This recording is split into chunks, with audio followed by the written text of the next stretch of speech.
Good morning, good afternoon, and good evening. Hello and welcome to Reimagining Motion, a podcast from the High Volume Transport Applied Research Program, which is undertaking research into the complex and interrelated issues of sustainable transport across Africa and South Asia. The High Volume Transport Applied Research Program, HVT, is an £18 million investment by the UK Foreign, Commonwealth and Development Office, FCDO. I'm Holger Dogman, your host for today's session. Welcome. African cities are growing fast. Urban populations in Africa are set to increase by 950 million people by 2050, and over 65% of the continent's population expected to live in urban areas by 2060. This offers immense opportunities as well as challenges for transport infrastructure to meet the needs of the people and the economic growth, alongside meeting the urgent progress needed to address climate change. This series looks at the opportunities and challenges in transport development for African cities. We will considering the vital role of intermodal transport, the need to elevate the value of walking and cycling, and the challenges for large and rapidly growing cities like Lagos to beat congestion and develop greener and inclusive transport for all, particularly the role of informal public transport and bus rapid transit (BRT).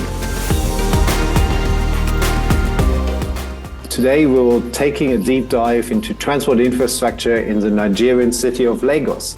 Currently, the largest city in Africa with more than 20 million people living and working there. It's amongst the top 10 of the world's fastest growing cities and a hub for the Nigerian economy, finances, technology, and entertainment. The Lagos traffic, however, is frequently ranked amongst the worst in the world, with traffic often gridlocked.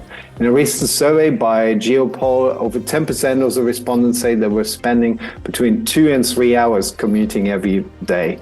The transport challenges are a threat to the continuing growth of the city and the quality of life of its residents, as well as contributing to carbon emissions and air pollution. And in many ways, Lagos is an example of the challenging being faced by rapidly urbanizing parts of sub-Saharan Africa. At the same time, Lagos was also the first African city establishing a bus rapid transit system, BRT, where we will hear a little bit more about later. And also the Lagos Metropolitan Area Transport Authority, LAMATA, which was set up by the Lagos state government in 2003 to improve transport in the city.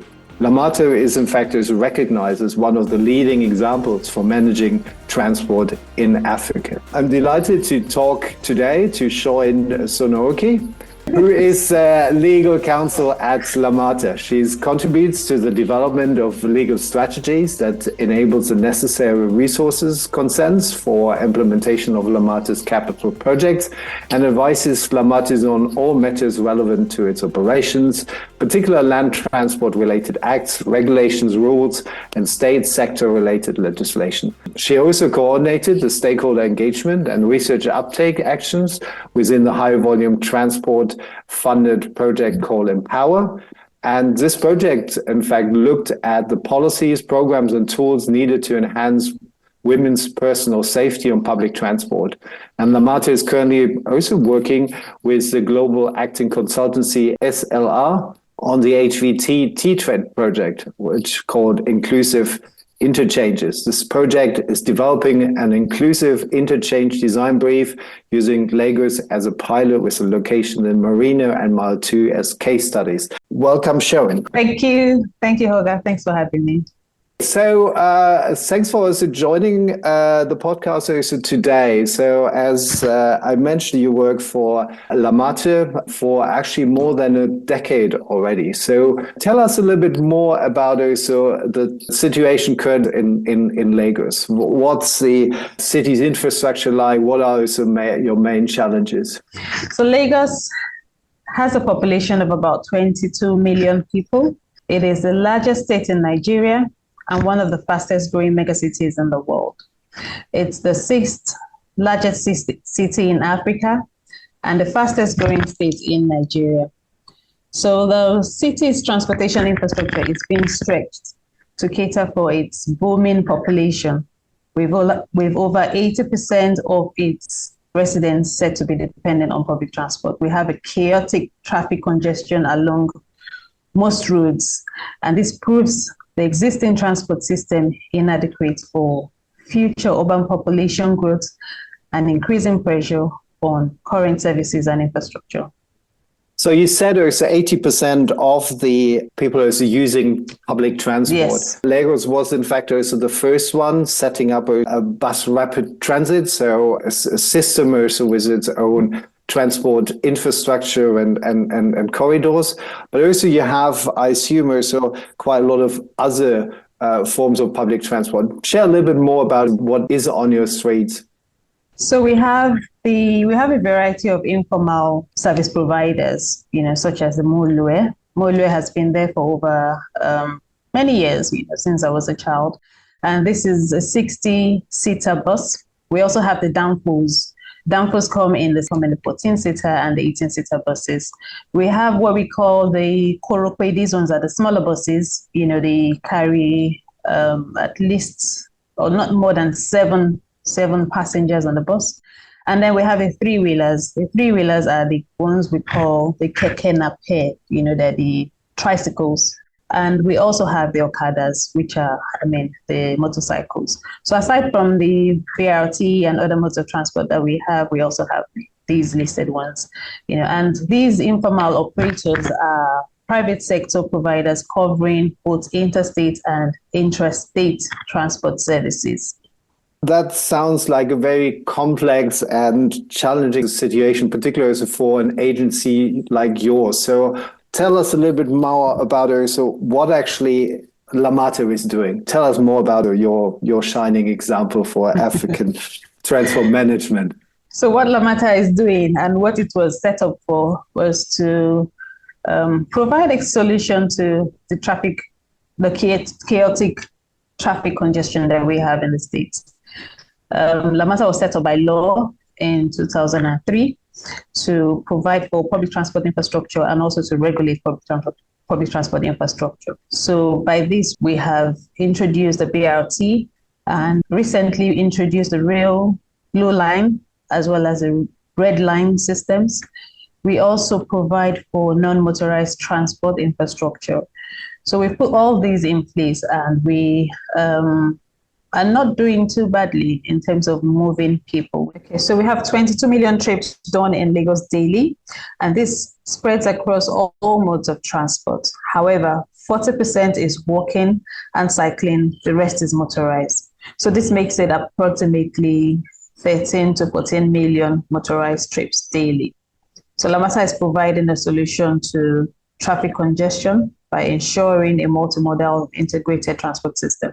At the same time, you have other types of informal transport. So what is the current situation between the more formal transport of the metro and the bus rapid transit and the privately owned smaller buses? Well, the informal transport is overseen by the Ministry of Transportation, the Lagos State Ministry of Transportation, which is like a supervisory ministry that oversees the affairs of transport in Lagos State. So we only regulate the formal transport, which is the BRT, the rail, provide for plans for the waterways. We do not regulate water, but we So, as I mentioned, LAMATA is one of the first kind of transport agencies in Africa. So, what makes LAMATA special, and what are the lessons learned from the last 2 decades, and what can be also shared with other African cities? So I'll start with what makes LAMATA special. LAMATA is special because it's strengthened by law. We have our LAMATA law, which enables us to carry out our functions effectively. And, like I said, regulate transport, grant franchise, plan for routes, transport routes in Lagos and all of that. So LAMATA prides itself in the fact that it has a multidisciplinary staff force. Within us, we have engineers, we have transport planners, we have procurement specialists, we have lawyers, we have MBA holders, we have PhD holders, accountants, to mention a few. So we are well-staffed in LAMATA. We also have a political backing of the government at the state and the federal level. And this has helped us to effectively initiate our projects and programs and, successfully deliver on these. We also have a good organizational structure with an effective succession plan in the various units and departments. A few years ago, we were ISO certified, and this helps us to ensure that we have an effective quality management system in all our processes.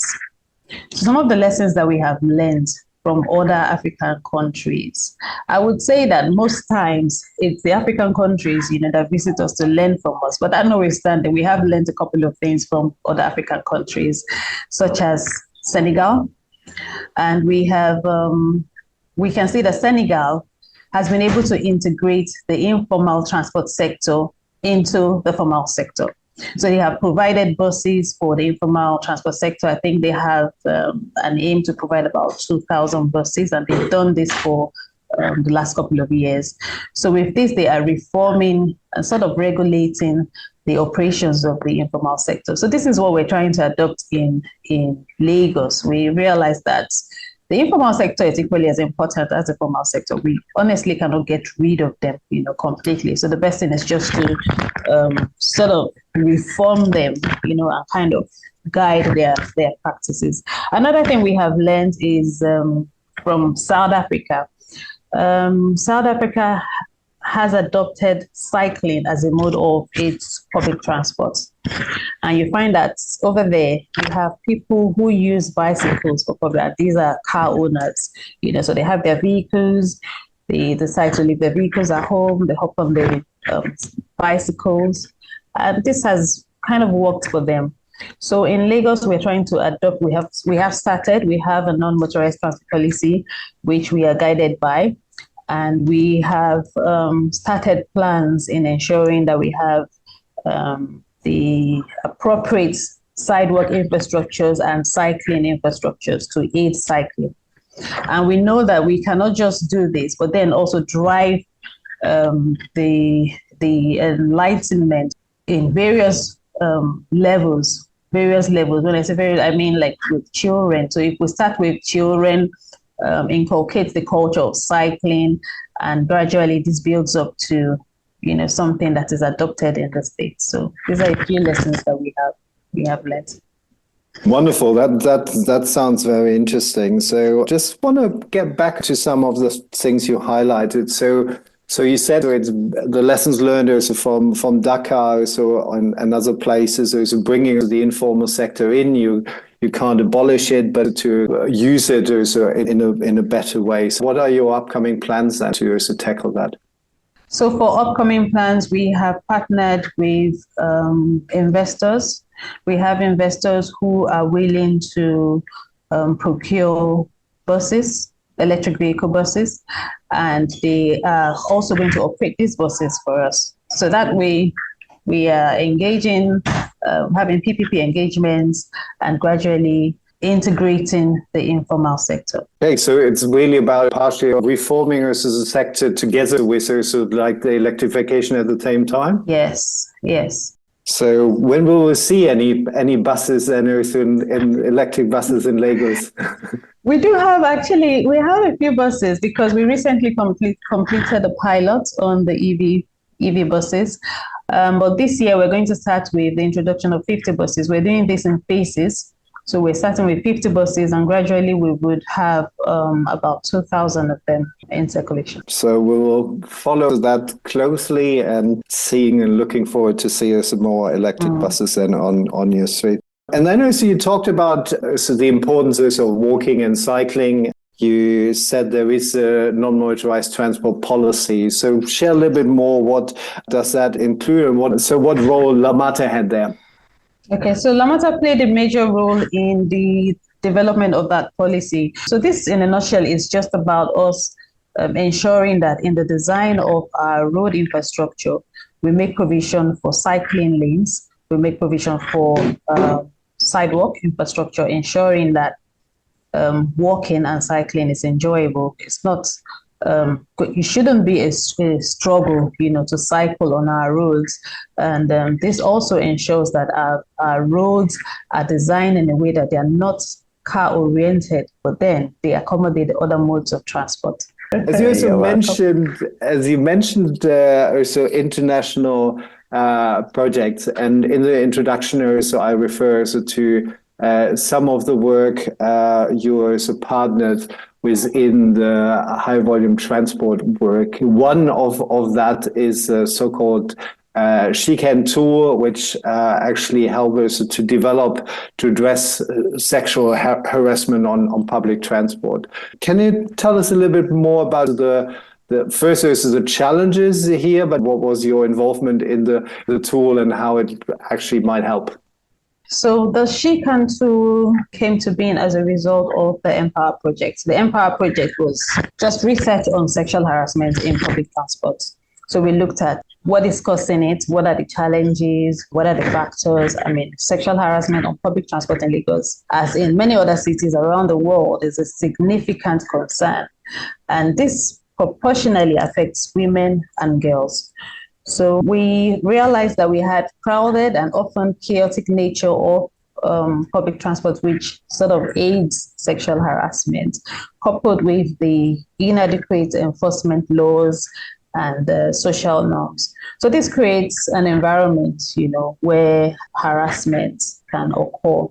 And some of the issues relating to sexual harassment on public transport is the lack of awareness, and reporting channels. You find that victims of sexual harassment are unaware of their rights. They don't know where to report these incidences. And sometimes because of the cultural stigma and the fear of retaliation, they tend to, hold on and not, seek for help.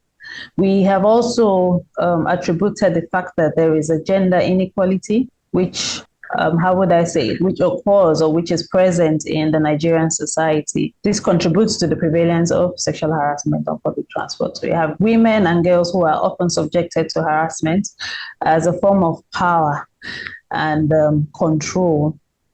So this kind of contributes to sexual harassment. So the She Can tool, like I said, was developed from the Empower project, and Empower is a high volume transport applied research project.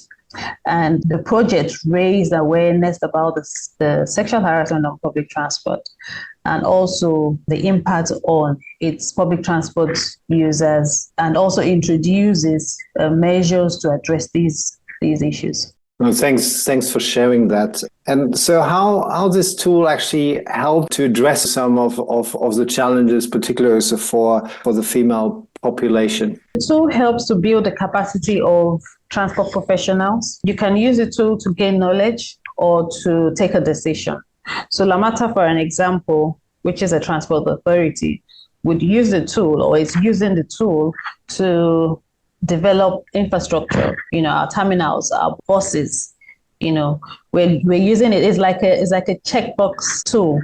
You look at what should be in place. What are the measures that should be in place? What are the things that you should look out for? Say, for instance, there's not enough digital security or physical security in a particular terminal. You must put that in place. So if you're from the design stage of an infrastructure, you apply the tool to say what are the interventions that should be in place in constructing, for instance, a terminal, or what are the interventions that should be in place where you want to set up a bus operations. What are the things to look out for? Whatever it is that hinders security, whatever it is that aids sexual harassment, the tool picks it, and then you obviously know that you have to put in measures to guard against this. So we talked to us before and said it's often that research or tools unfortunately just developed and then there's sit in some shelves. So how is it with the She Can tool? Did he use it, and what were some of the outcomes?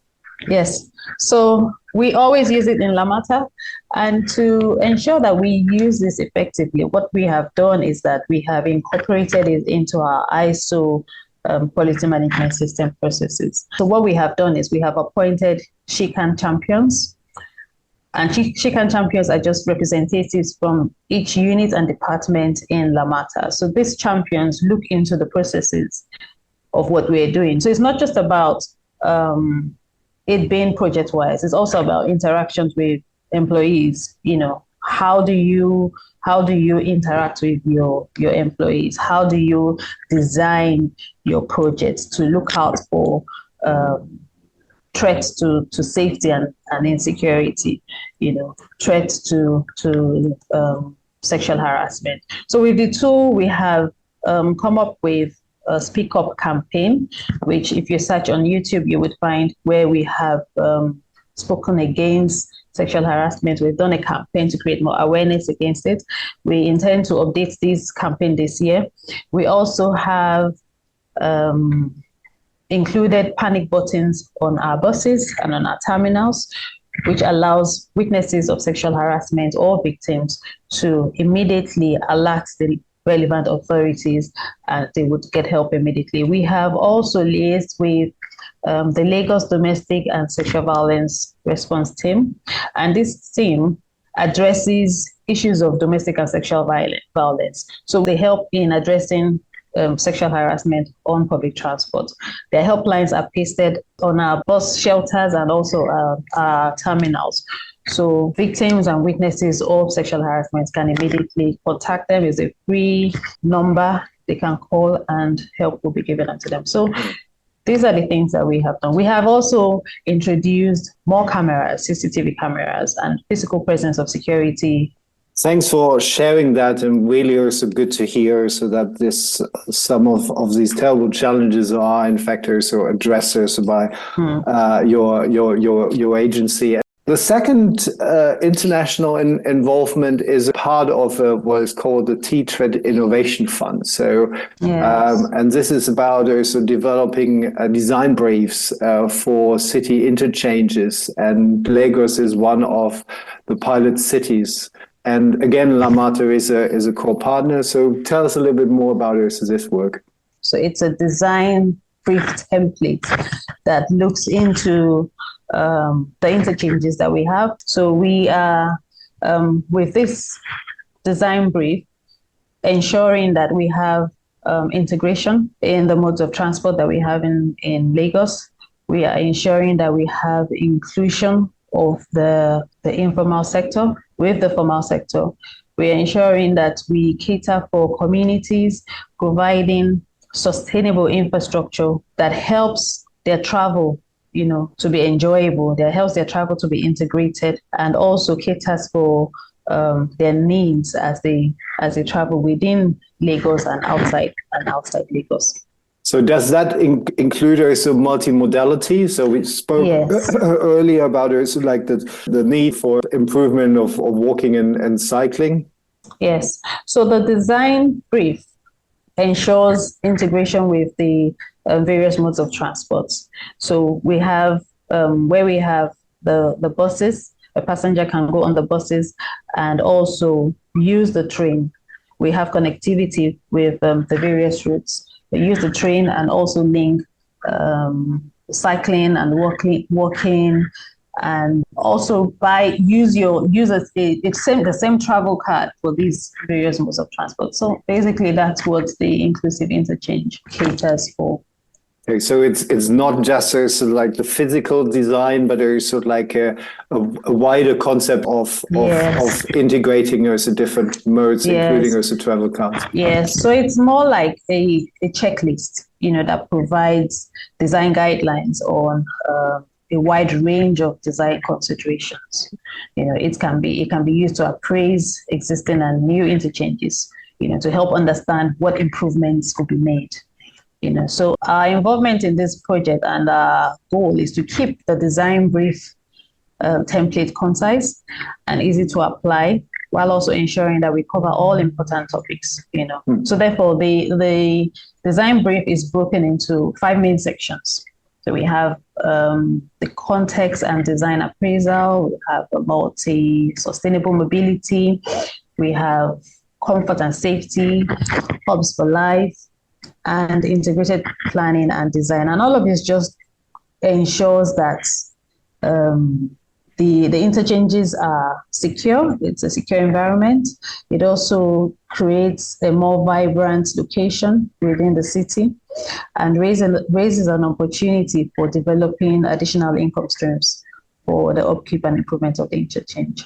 Obviously, also your main role as LAMATA, as you said, is getting Lagos moving. But at the same time, we're facing also globally also the challenges of climate change. And even though emissions are much lower, so in countries like Nigeria, they're still also growing. And what are your activities around also tackling climate change? What's on your plate in the coming decade after you already work so for more than a decade there? So where's LAMATA heading, and where's also the infrastructure of Lagos heading? I would say LAMATA is heading to keep Lagos moving. So we have the rail line, the blue line, which is powered strictly by electric. And this is all in a bid to reduce carbon emissions. We are currently planning to also declare the Lagos-Badagry Expressway BRT corridor a green corridor. We also are gradually phasing out the diesel-powered buses, and we're introducing electric vehicles this year. We have successfully conducted a pilot with the EV buses, and so to further implement the green corridor, we are introducing 50 buses this year, and we'll introduce more within 3 years. Where I think our goal is to achieve 2,000 of these buses within 3 years. So we're also ensuring that there would be an integration of the non-motorized transport at Mile 2 axis, which is also on the Lagos-Badagry Expressway BRT corridor. And we also have identified the need to sensitize communities through stakeholders' engagement. LAMATA is coming up with an integration unit. We currently integrate the various modes of transport, such as the rail, the bus, the waterways, and the motorized transport. So this unit will periodically conduct site visits, stakeholder interviews and workshops, as well as passenger surveys. So they will then analyze the data of commuters, integrating the modes of transport. So once this is done, we're able to determine how best to plan for them. Wonderful. Thank you so much for sharing all this information and your exciting plans. So good luck with to continue to keep Lagos moving. And thanks for taking your time today. Thank you. So thank you for listening to this episode. If you'd like to find out more about the work of our guests and any of the resources, please check out the links in the description. I also encourage you to listen to the other episodes in the series. Also, you can leave us a rating, hopefully a good one, and a review. It really helps others find our podcast. If you'd like to learn more about the work of High Volume Transport, you can check out our website at transport-links.com or follow us on Twitter at transport_links or on LinkedIn at High Volume Transport Applied Research Program. The High Volume Transport Applied Research Program, HVT, is an £18 million investment by the UK Foreign Commonwealth and Development Office, FCDO. The program's new body of research aims to help inform decisions of policymakers in low-income countries and make road and rail transport greener, safe, and more accessible and affordable. My name is Holger Dogman, and you have been listening to Reimagining Motion. Thank you. Stay and travel safe wherever you are. Goodbye and auf Wiedersehen.